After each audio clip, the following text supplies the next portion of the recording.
Welcome to the latest episode of A Smart Financial Plan, where we interview leading financial planning researchers on their research and learn how to apply their findings and best practices to our own financial planning practices. Today, I'm super excited because I had the rare opportunity to interview not one, not two, but three of the top financial planning researchers in the field. Dr. Derek Tharp with the University of Southern Maine, Dr. Meghaan Lurtz with Columbia University, University of Maryland, and Kansas State University, and Dr. Kate Mielitz of Oklahoma State. All three conducted research on the pay gap for financial planners, which is a highly controversial topic. However, they explained their methods for the research, their findings, and I think most importantly, gave us tools to use their research to ensure that compensation is more equitable for practitioners, and tools for firms to use when deciding how to compensate their teams. I think this is a really important subject for financial planners to understand, and I think you'll have a lot of great takeaways, whether you're a student, a planner, or a firm owner. Enjoy.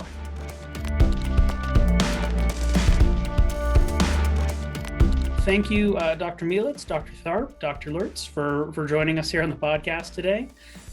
Two of you have been here before, so Dr. Mielitz, I'm going to give you the honors of sharing a little bit about yourself, your credentials, your current role, where you're working, and all that good stuff.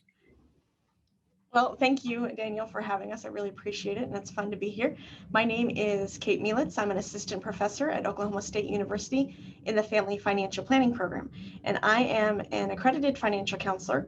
My area of expertise is helping people develop their financial foundations, and in the classroom, really investigating what it means to attack money from different perspectives. And maybe I shouldn't say attack, I should say approach, but either way, understanding how people from different walks of life use and interpret money. Gotcha. And Dr. Tharp, you've been here before, but if you wouldn't mind sharing briefly about yourself. Yep. I'm an assistant professor of finance at University of Southern Maine. Also work in a few other capacities. I work as a financial advisor, have my own firm, Conscious Capital, and then work as a lead researcher at Kidsis.com, which is the organization that the study today was conducted through. All right. And Dr. Lurtz? I'm Meghan, and I work with Dr. Derek Tharp at Kidsis, and I work or have worked in many capacities on different research projects with Dr. Kate Mielitz. I am a professor at Kansas State University in the Advanced Financial Planner track. I am a professor at Columbia, lecturer. Let me clarify, lecturer at Columbia University. I teach their client psychology course, and I teach undergraduates at the University of Maryland within the CFP program there. So you're all just a little bit busy. A little bit, but we find time to do research. There you go. Well, speaking of research, can you tell me what this research was called, and just succinctly, what was it about? I can answer that one. That was easy. So we did a research paper looking at the gap, in or if there is a gap. We were curious to know. The Bureau of Labor Statistics will report things like there's a 40% wage gap in the financial industry, and Dr. Derek Tharp had done some previous look at just what it meant to narrow that. So it's one thing to say we have that in our financial industry. It's another thing to say, okay, among CFPs that work in kind of this particular way, what is really the gap there? Because there is existing literature in other areas that shows that sometimes that gap is much, much smaller.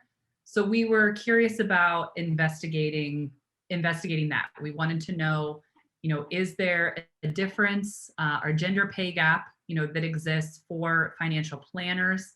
And in order to do that, we surveyed financial planners through the Kidsis website.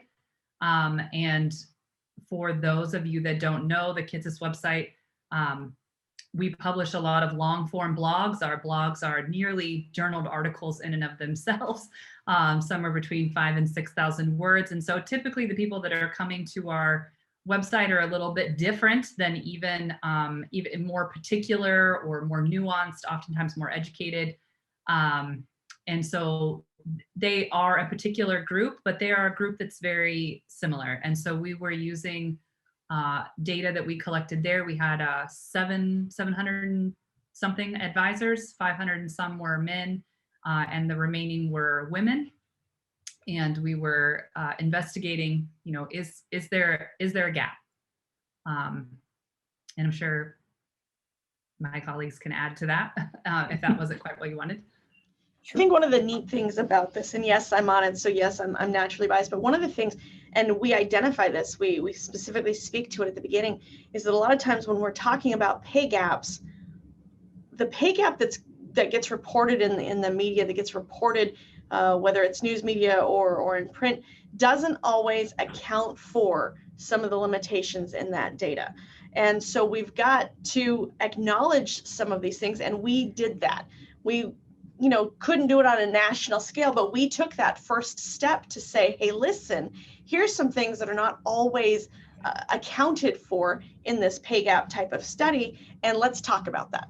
One of the reasons that we dug into this, and one of the things that we talk about at the very beginning of the article, is that there are often limitations to the data that is shared in the news media, whether in print or on television, about the information that's missing from explaining the pay gap.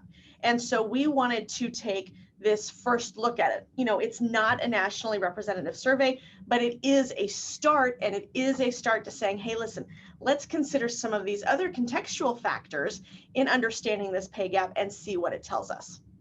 Sure. So just out of curiosity, then, when you looked at this particular idea and you're looking at your sample group, right? You've got a lot of financial planners, people who we might charitably describe as maybe more financial planning nerds, who are interested in contributing to research and financial planning and how that gets done. Did you, going into that, did you think that might be kind of maybe a more optimistic group, or we're just going to sort of by default maybe see better data in a group like that? Or did you really think it was going to be, or has your experience shown you that it was going to be more cross-sectional across the broader industry, and that you were going to have kind of a healthy, diverse group of sort of participants? I can jump in on that one. One consideration, at least, I didn't really have any strong thoughts on what we would find. I really had no idea going into this project, but one element that our sample skews a little bit more towards people who are in actual kind of career tracks in financial planning. So they might be on a truly salary basis at some point in their career. And that's very different than in a wirehouse or a broker-dealer environment where we just don't have as much representation, and everything is so much driven by an eat what you kill kind of model. It's all revenue production. And one thing that could come up, the more you are in that salary kind of subjective pay setting environment, the more potential there is actually for kind of that preferential treatment in terms of maybe not paying people equally. And so that was one consideration, but I didn't necessarily have a strong thought of how, if at all, we would see that actually kind of manifest in the results. But one thing that's unique about our sample, and I think as the industry continues to evolve in that direction of having actual career paths and entry roles that aren't purely sales focused, that's going to be an added challenge or a difference that could come up relative to where we're at today. Sure. Mm-hmm. Well, Dr. Lurtz, you mentioned that Dr. Tharp had kind of done some prior research on kind of how to approach the problem of a pay gap. Has there been any real prior research specific to financial planners in the past, or has it been more those kind of big scale, Bureau of Labor Statistics type numbers? Yeah, it's been predominantly what's been out there has been the Bureau of Labor Statistics numbers and things like that, which miss the nuance. And Dr. Tharp had spent some time just kind of looking at academic research that's being done. Specifically, we used what's called the Blender-Oaxaca model. And that model in particular is known for its ability to compare the means of the groups. And so that's what we were doing, trying to understand what was going on. And it's also important to note that a common misconception.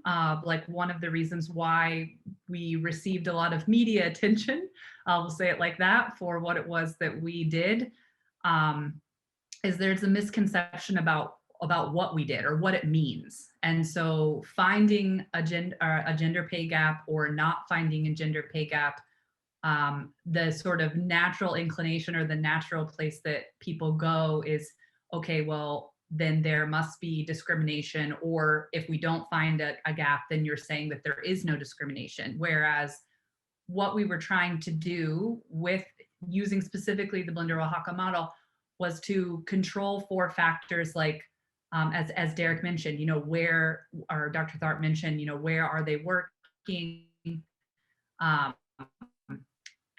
What is their desire? We asked about what was important to them. Was it money? Was it their leisure time? So we had psychological sort of motivating factors for work that we considered. Again, we had the model in which they were working. We had their just education and different things that would certainly speak to the question of, is there equal work for equal pay? We couldn't put discrimination measures into, like we can't bring the glass ceiling into this particular type of model. So what we found was that there wasn't a statistically significant gap. So we would say, or in more general terms, we would say that that there doesn't seem to be a gap, or that the gap is very, very narrow.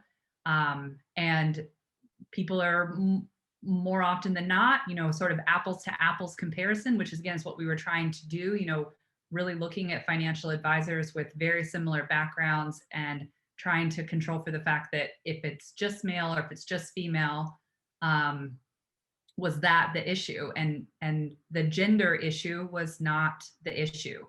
People maybe wanted to work less, or they wanted to work more, or they were very concerned, with like that the production of revenue or being in control of more revenue, this led to more pay. And so, but that wasn't necessarily related to gender in a discriminatory way, one way or the other.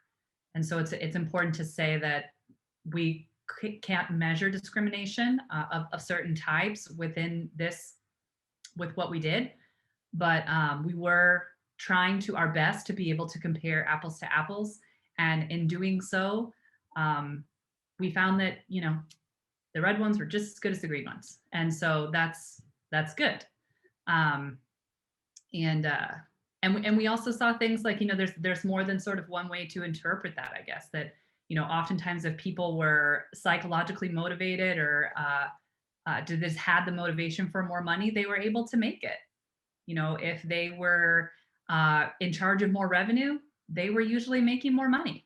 And so these would all point to the conclusion, or point to a conclusion that, all else being equal, if your goals are money, you can make it within financial planning, regardless of being male or female. And so, I'm sure Derek and Dr. Mielitz, or Kate, Derek, I'm used to calling them Kate and Derek, so I respect their titles, but I have it too. And so I'm sure they have additional comments on that as well. I'll just pop in really quick. I actually use this article in one of my classes when we're talking about differences in how men and women use money, as well as historically treatment of women versus men within the workforce, and how that has changed over time. I use this article as a way to say, hey, listen, with this small sample, and again, not nationally representative, but with this small, rather similar sample, this is what we're seeing. And it is a push into saying we need to do more. We need to investigate this at a deeper level, so that we truly do understand that throughout the financial planning field, what does this look like?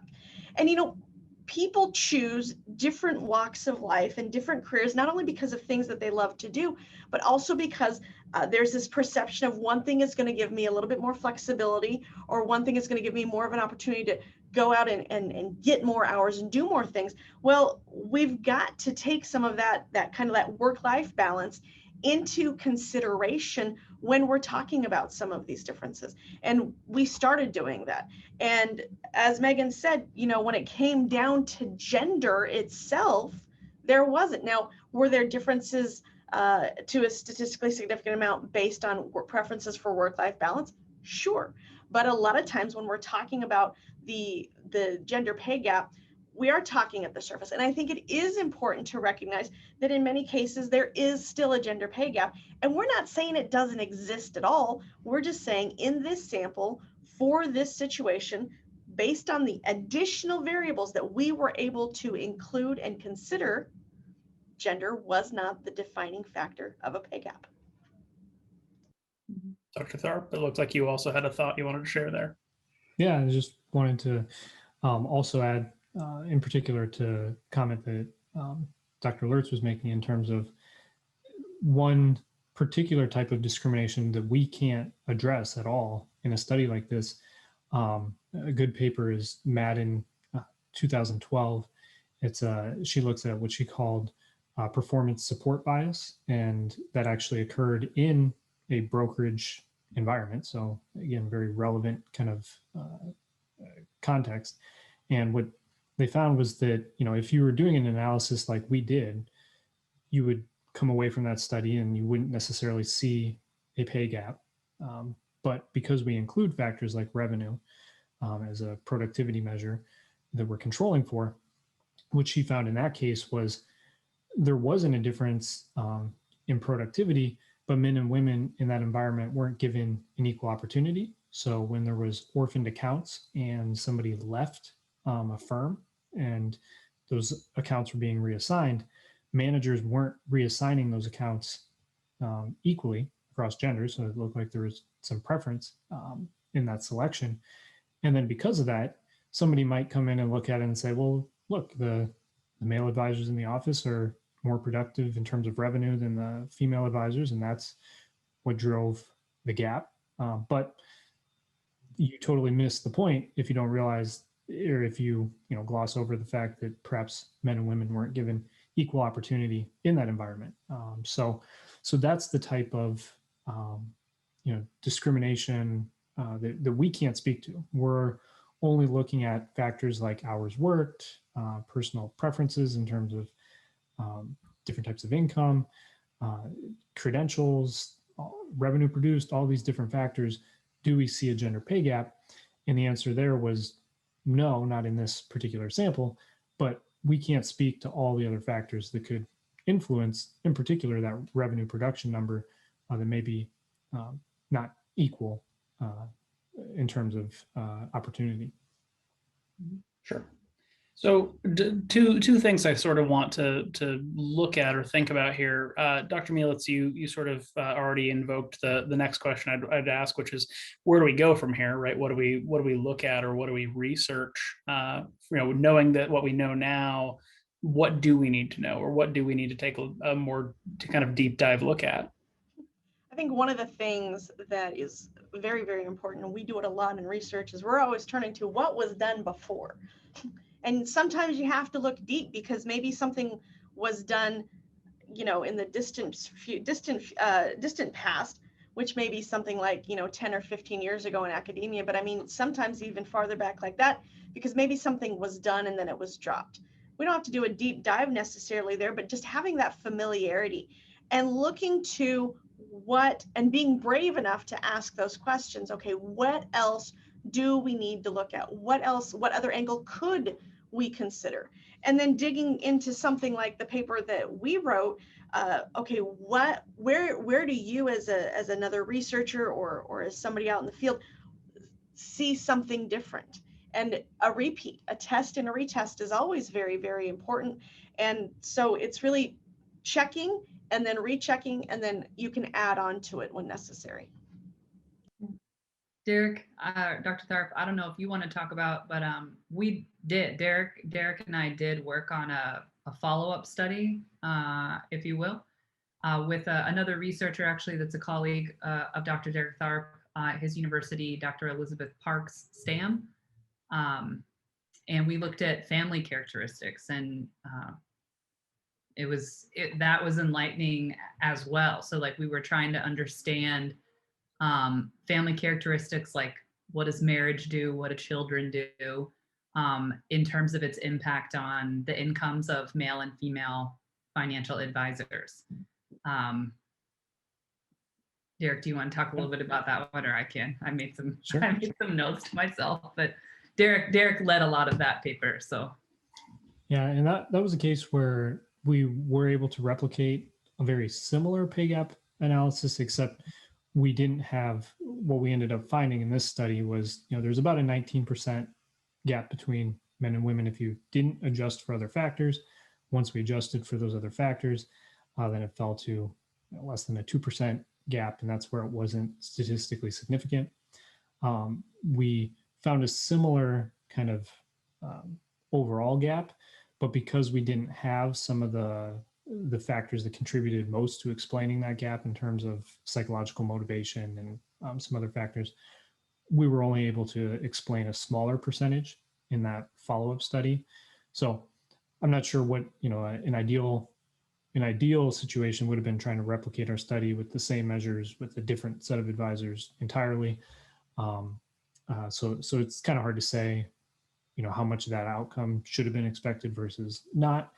But we will have opportunities to continue to dig into the topic and look into it further. And that particular paper is still undergoing peer review, so we'll see where that ends up ultimately. But the takeaway there was that we did see differences between men and women, also related to the family characteristics. So we did see a pay gap differences when you even looked at something like having a stay-at-home spouse, where we saw men seem to earn a premium, whereas women did not earn that premium. So just adding more nuance to it, exploring that. But then I also, to kind of address the initial question too, I think we can keep doing these types of pay gap analyses, and they might continue to uncover some things, and that's important. But I also think it's really important to have just entirely different type of research that's going on that gets at all these other factors that we can't even begin to speak to. So recruitment, treatment of managers, particularly of when people are in these more salary-driven roles where preferential treatment could be introduced more than kind of an eat what you kill type environment. So that's going to take totally different methods, totally different survey designs. I mean, it's just all completely different. So I think that's something I want to see a lot of too, is not just looking at the pay gap dimension, but broadening out and looking at other considerations as well. So the sort of normal wrap-up question I'd ask here is, if I'm a financial planning practitioner today or a student getting into planning, what do I do with these findings? What do I do with this research? How do I apply it? But you haven't researched a planning topic, a retirement income question or something like that. So this could certainly take a little while, but I really do want to open up the floor. What do we as a profession or as an industry do with the knowledge that, at least most things considered based on this sample group, that we have some level of pay equity? Or maybe do we not know that well enough to be certain of that? But if I'm a student or a firm owner or a practitioner, what do you think happens in terms of compensation around kind of the pay gap, and what can we do proactively to kind of help with controls around having to take things like maternity leave or the family dynamics that you just discussed? We could certainly take a lot of time on this, but I'm really curious to get your thoughts as people who've looked kind of under the hood at this. What can we do with this knowledge? I think the first thing that we can do, first and foremost, is just have hope for the future of the profession. A lot of times,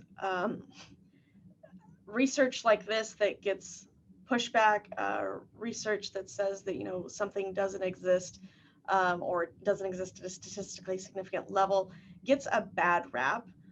We're not saying that life is perfect. We're saying with this sample. But I think this study shows that there is hope and there is attention being paid to the factors that influence the pay gap. And I think that this is a terrific first step forward. Yeah, I think to add on in a similar kind of manner, one thing that we see that I think, I mean, we always want to, as we're doing the study, we're just trying to empirically measure and figure out what we see. But in the media, one thing that was very common prior to our study, I actually, maybe it's still out there, but I haven't seen one published since our study, so maybe that's a positive step, was every year a study would come out talking about how terrible the pay gap is among financial advisors, because they were just doing the simple Bureau of Labor Statistics comparison. And one thing that is particularly challenging there is that how they define financial advisor is very broad, and it includes people that may just have a securities license, but they're really working in more of a back office support type role. And we wouldn't expect those somebody working as a lead advisor and somebody working in a support role to be earning the same thing. So I think just the message, and again, we want to continue to verify. Maybe other studies will contradict ours in the future, and that'd be important to know as well. But I do see an optimistic kind of message in ours in terms of, for women who want to get into the field, we don't see that, based on this study with all limitations noted, we don't see tremendous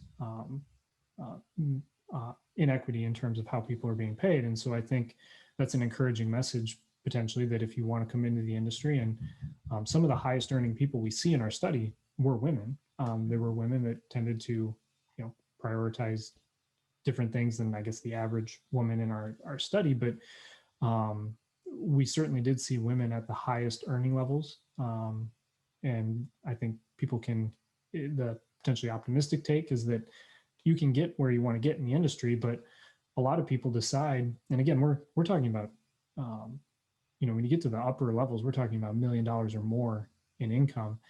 And, if advisors decide, hey, I want more work-life balance and $250,000 a year is okay with me, most people would love that. I mean, we're still talking incredibly good career prospects.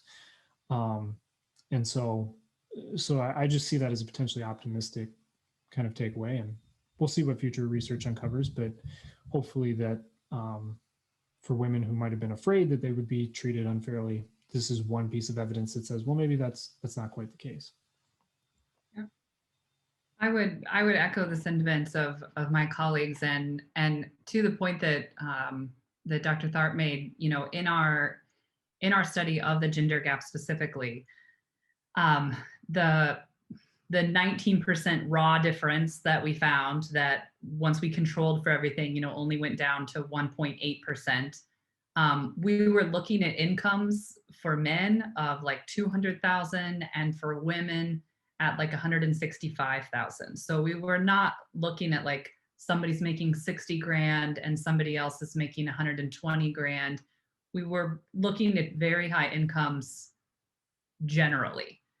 And I also, think with the way that the industry is moving in terms of, with independent RIAs, we have different ways to work with clients. We have different niches that we develop that can mean so many things. If you are a firm owner and you want to hire all women, or you're a firm owner and you want to hire all men, or you're a firm owner and you want to hire a mix of both, you can do those things. And there isn't necessarily fear, or doesn't need to be fear, that people are just going out of their way to, try to be manipulative, try to mess with people's salaries and stuff like that. I have done a fair amount of consulting work on human capital projects. And even though anecdotally, still working with, at this point, probably a couple hundred advisors over time, I have yet to meet a financial advisor that says, well, I just don't want to hire women, or I'm going to pay these people differently, even though they work in the same position. In fact, I tend to find that financial advisors are very, very cautious and very, very aware of what they are paying people and trying to create equity because they believe in it, but also because they could get into a lot of trouble. You're not a very big firm, and we find out that this is happening at in a systematic way, that's probably not good. And so I think that there is a lot of care and a lot of thought that goes into the way that we are working with individuals. And there's so much about a firm that can be individualized these days that there really isn't a reason that you can't find a firm for you. And again, Derek made a great point, and Kate made the same one, that you can kind of find what you want. If you want to work 50 hours a week and make a whole bunch of money, there's a place for that. If you want to work like 35 and have a 3-day work week, working a couple days at home, and there's probably a place for that too. And so it's just, how much do you want to make, and at what level is enough for you? Which could be $500,000, could be $1 million, could be 250,000, could be 100, could be 60, and it doesn't really matter what that is. There is a place for you within financial planning. And I think that there's, at least within the group, that we were looking at, which they're a little bit nerdy, they're a little bit particular. But hey, nerdy particular people are great, right? A bunch of them on this call right now. And so I just think that that's really promising, as everybody has said, that I don't think we need to, it's not that discrimination doesn't happen. As a female in this industry, I've experienced it myself.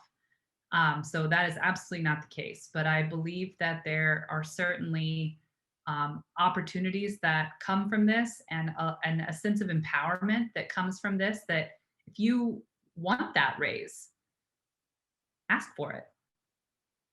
If you know that you're bringing in more revenue, bring it up. I don't necessarily think that it's we do know from lots of studies of women and their personalities that we tend to be more agreeable and not ask for raises. And so that could be a contributing factor that we contribute sort of to our own pay gap. And so within financial planning, I'm saying, don't do that. You're so great with other people's money. Be great with your own. And ask for what it is that you deserve, because from what we can see, if apples to apples, you should earn what you deserve, and nobody seems to have an issue with that. So I think that that's a really, really positive thing. Well, I'm gonna then, because you sort of brought up a great piece of wisdom or suggestion for somebody in the field or entering the field. So I'll give Dr. Tharp and Dr. Mielitz an opportunity as well.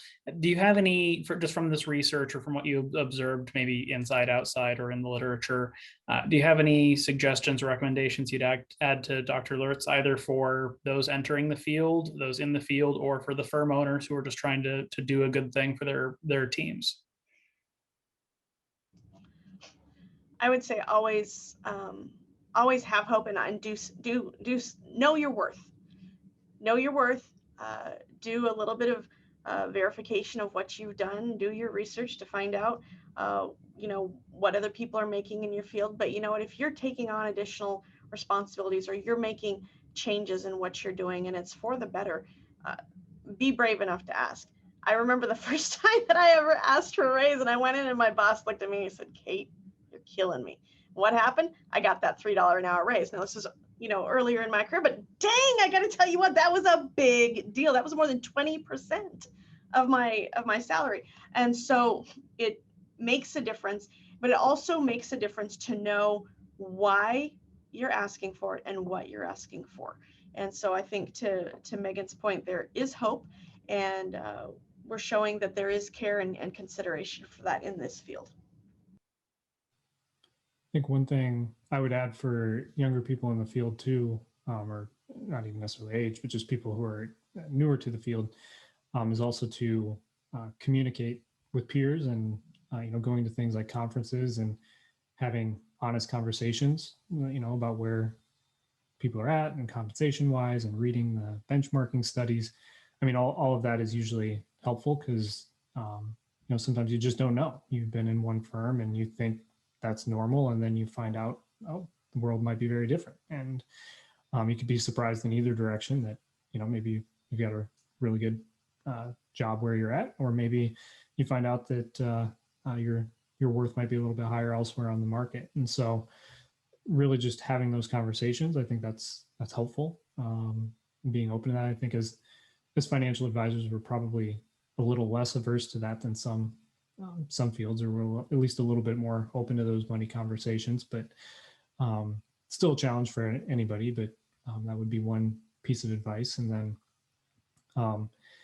it kind of gets into a separate topic, but on the firm owner's perspective, another challenging, very related topic is things around like, family leave, parental leave benefits. What do you do there? We know that's a contributor to the pay gap in terms of most fields. We've tried to look at it a little bit in some preliminary ways with the study I was referencing earlier, but we don't have it's not a great method for actually looking at that specific question. But, as we, figure out more, anecdotally, one thing I've heard from firms when it comes to actually getting people to take leave is that some firms originally had, a very generous policy that they felt like it was a very progressive, family-oriented policy where people could take essentially unlimited leave and as much as they wanted. And I think it was paid as well. But the challenge they ran into was that people actually didn't feel comfortable taking leave, kind of like in an open-ended vacation policy, because they don't know if they'll be perceived as a slacker. If I take 6 months off and everybody else in the office is taking a few weeks off, does that mean I'm going to be perceived negatively? So actually having, a policy that you get, 3 months or whatever the time frame is that a firm feels is ideal. I think that's a consideration where just having that benefit spelled out and norms kind of developed around that can be helpful to actually getting people to use that benefit. But there's all sorts of nuances and challenges related to that topic in particular, but just, carefully thinking about considerations like that and how that ultimately influences opportunities for both men and women in the workplace. Well, I know I'm looking forward to more research on this, so I have high expectations for all three of you. And I want to say thank you for being on the podcast today. Thank you. Thanks for having us. Thank you.